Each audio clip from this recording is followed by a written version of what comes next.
दोस्तों, ये कहानी शुरू होने से पहले अगर आप हमारे चैनल पर नए हैं तो जल्दी से जाके सब्सक्राइब कर दीजिए और बेल आइकॉन प्रेस कर दीजिए क्योंकि हम आएंगे हर बार एक रोमांचक और मज़ेदार कहानी के साथ।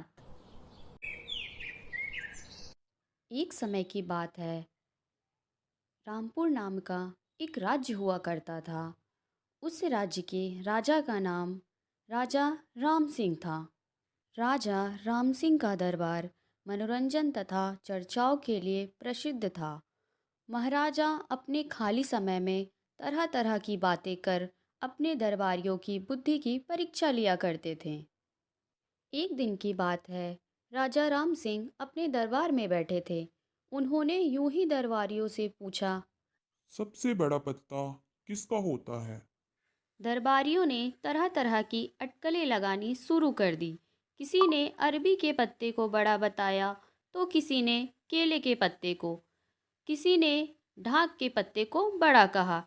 मगर एक दरबारी जिसका नाम शिव प्रसाद था अपने आसन पर चुपचाप बैठा रहा। महाराज ने शिव प्रसाद को चुपचाप देखकर उससे बोला। क्या बात है शिव प्रसाद, तुम भी तो कुछ कहो।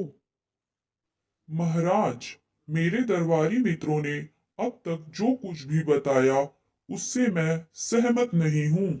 शिव प्रसाद, फिर तुम ही बताओ, आखिर सबसे बड़ा पत्ता कौन सा होता है? शिव प्रसाद अपने आसन से उठकर महाराज के आसन तक आया और उसने महाराज से विनम्रतापूर्वक कहा।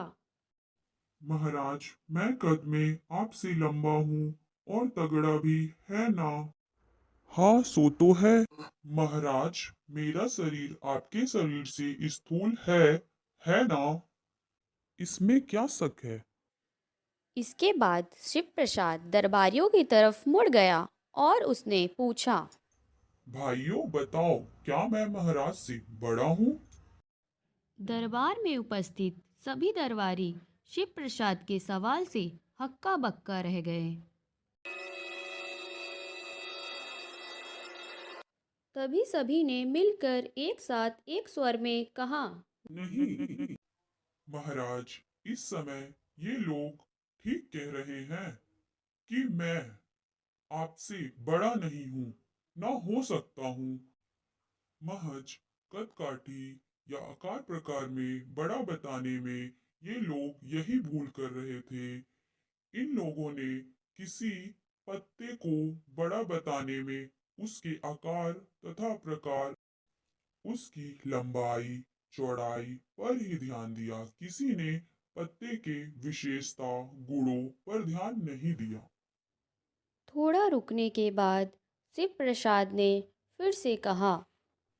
महाराज, मेरी समझ से सबसे बड़ा पत्ता पान का पत्ता होता है, क्योंकि पान का पत्ता अमीर व गरीब दोनों के लिए उपलब्ध होता है और यह औषधि भी है। दोस्तों, जैसे कि सर्दी जुकाम में देगा राहत, डाइजेशन करे दुरुस्त, पान खाने से या पान के पत्ते का पानी पीने से मुंह से आने वाली बदबू से छुटकारा मिलता है और इसके बहुत सारे फायदे हैं।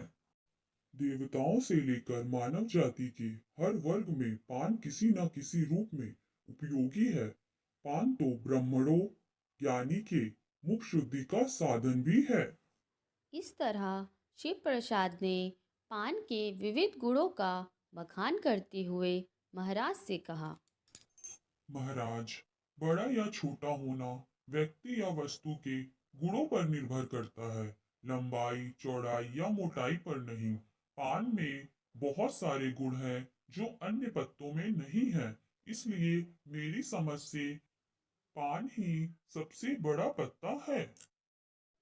महाराज शिव प्रसाद के उत्तर से बहुत खुश हुए। दरबारियों ने भी शिव प्रसाद की तर्क बुद्धि की सराहना की। दोस्तों, हमें इस कहानी से यह शिक्षा मिलती है, किसी का आकार किसी की सुंदरता से बढ़ के उसकी विशेषता होती है। अगर आपको मेरी ये कहानी पसंद आई है तो तुरंत लाइक करें। Thank you for watching my video. जल्दी मिलते हैं एक नई कहानी के साथ। तब तक के लिए नमस्ते।